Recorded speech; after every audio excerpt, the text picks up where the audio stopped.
So I told my cousin that I will not be dating again until I find a really good guy. You know, a guy that does not cheat, loves only me, and does not even look at other women. And this was the reaction I got. Are you saying it's that difficult to find a great guy? No, I don't believe that. What I do believe is that you are what you attract.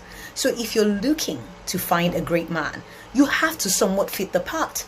But the problem with us women is that we want to be Jezebels looking for Boaz, and it doesn't really work like that. So what does it really take to be a great man?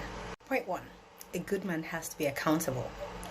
You know, he has to be accountable to God, to his parents, or to some elders. And reason why I'm pulling the God factor here is that, hear me out for a second. Now, I'm not saying if he's an atheist and he doesn't believe in God, then he's a bad person or a serial killer or something. No, that's not what I'm saying. All I'm saying is, if he has no belief in God, personally, that's what I feel. This is a man that just has respect for his own rules and regulations, which can be quite dangerous. So if he's an atheist, he has to be on a different version of great. I don't know if you know what I mean.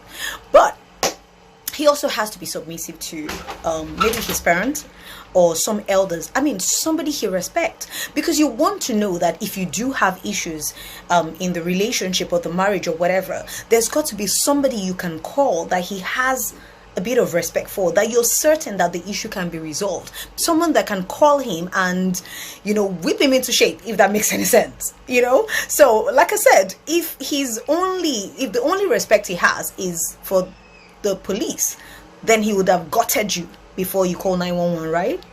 Just say, a good man is an emperor. And what does this mean? So in monarch style, an emperor is usually greater than a king. In modern times, an emperor is a man that controls empires. Now, I'm not saying he has to have all the money in the world. What I'm saying is he has to be a man that understands times and seasons. Things will not always be great. In every man's life, there's a time of abundance and there's a time of dryness. Now, this is a man that understands that in the time of abundance, he has to save, he has to invest, he has to do something positive with his money so that in the times of dryness, there's enough money to still take care of himself, take care of his family if he has any, take care of his extended family if he can, and, you know, still balance out a bit. But these days, you know, what a lot of people tend to do is, you know, they have some money and they spend it, they probably buy like a G-Wagon and they squat with their friend. That's not an emperor. Although, you know, they also understand that a lot of we women, we fall for the flash. I mean, I used to like the flash and everything, but not anymore. I mean, you tend to grow up after a while, right? An emperor is a guy that is confident enough in himself to drive a Hyundai, you know, live in a duplex, or even live in a flat, like a 2-bedroom flat, but he's confident enough where he's building an estate somewhere. So it's not really about what he has right now. I mean, he has to be very presentable. I like people that are presentable. That's great. You know, dress the way you want to be addressed, right?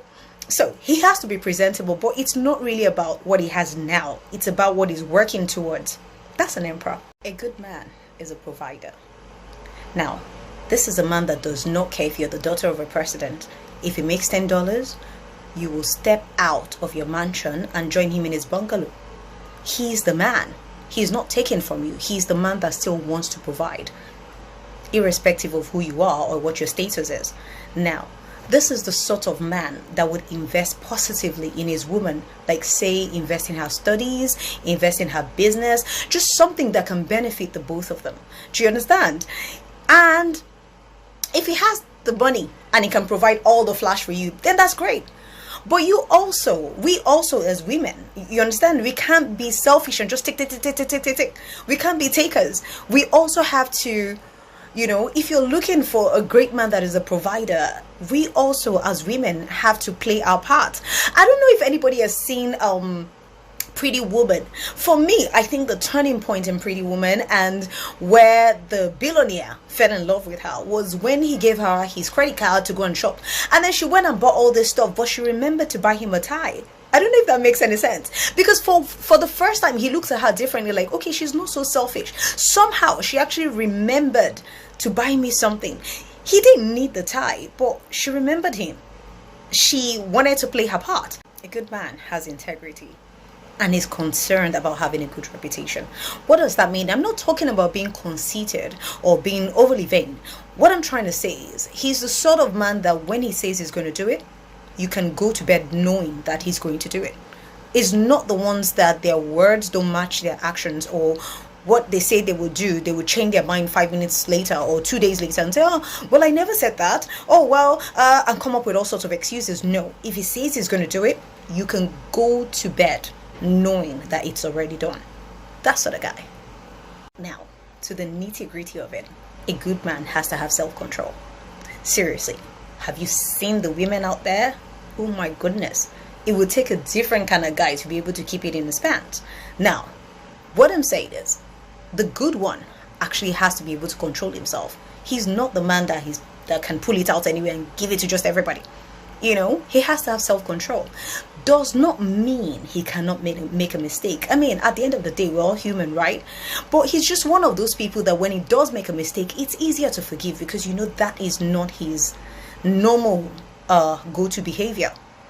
Now, sometimes we're also at fault when men cheat. No, I mean, let's talk about this as women. Sometimes, seriously, we're also at fault. Like, for instance, and I know that I'm shaking a lot of tables here, but really, let me talk about it. Maybe you've been in a relationship for about 2 years. I mean, this man met you, you were vivacious, you were hot, you were everything, you know, and after 2 years, you tend to relax. And every time he sees you, you're in your house coat and your hair is messy and all that stuff. Do you understand? Well, I'm guilty of that as well. So you tend to relax in your relationship. Men, you have to understand that men are moved by what they see. It's all about visuals for men. Or, you've been married to him for a while, and when he met you, you were slim and hot and sexy and everything. And then after popping out like 2 kids, you start to ignore yourself and you become really fat and you're not taking care of yourself and you blame it on the kids. Now, don't get me wrong. I'm not saying you have to be perfect. No, that's not what I'm saying at all. But you also have to understand that there's another person in the relationship that needs to be encouraged. So you have to keep yourself right to an extent. I'm just saying. Or, you know, you've been with a man for years and he's working towards maybe being a CEO or just working towards achievement, and you're at home popping out babies and spending money, and whilst he's in the office in a think tank and try to, you know, slug it out in the office, you're calling him like, oh baby, Kiki and Junior want to say hello daddy. I mean, at the end of the day, you guys are not matching anymore in IQ. So imagine he has a work colleague that is tight and hot with the IQ of a plant life, and they're spending a lot of time together, bouncing ideas off each other. There's a good chance that feelings can develop from there. Do you understand? What I'm saying is, if your man is trying to work towards something, let's just say, for instance, as an example, towards a corporate setting, being a CEO, you also can develop yourself as a person, as a woman, you know, maybe in business or something, so that when he's talking about his corporate world, you're talking about the business world, you're bouncing ideas off each other, and somehow you can meet in IQ, as opposed to one person leaving the other behind. I mean, that's just recipe for disaster, right? You need to be aware of how he treats other people, not so much how he treats you, because if he wants something from you, he will treat you right. But how does he treat the other people around him? When you go out to a restaurant, how does he treat the waiters? How does he treat domestic staff? You have to be aware of that. If he's nasty to the waiters or to domestic staff or to people that he considers lower class or lower than him, then you know it's going to be your turn next really soon, sooner than you think actually. A good man protects your name and your honor. And what does that mean? He doesn't kiss and tell. Now, what you tend to find a lot, and I'm not saying everybody's like that, I mean, it's getting more common these days where you find a guy that, I mean, yeah, you make a mistake or whatever it is, or you sleep with him and he tells everybody. Like, sometimes he even tells lies. Do you understand? He'll just be like, you know, yo, she was at my place yesterday. Oh, I flipped her and did this and did that. Half the time they didn't even do that stuff, but they just tell everybody they did it anyway. Yeah, you don't want that. No. He's the worthy man. He has nothing to hide. Don't get me wrong. I'm not saying he can't keep some things to himself, but he's the sort of guy that won't let you question the relationship. Like I always say to people, if you ever have to find out if he loves you, like if you ever have to ask him, do you love me? It's probably because you know that he doesn't, or there's something missing. if you ever have to ask him, where is this relationship going? It's probably because you've been in the relationship for a while and the relationship is not going anywhere. It's probably not going to go anywhere. But if you have to ask certain questions, it's because there's a problem. Now, a man that wants you will not leave you to question, because he doesn't want somebody else to come over and take you from him. So there will be no questions. You will be clear on where the relationship is and where it's going. There will be no picking pastels. He loves me. He loves me not. Oh, he loves me today. Oh, but tomorrow I'm not sure if he really loves me. Oh, but next tomorrow I think he really loves me. No. He's the man that loves you. If you notice, I left that point till the very last.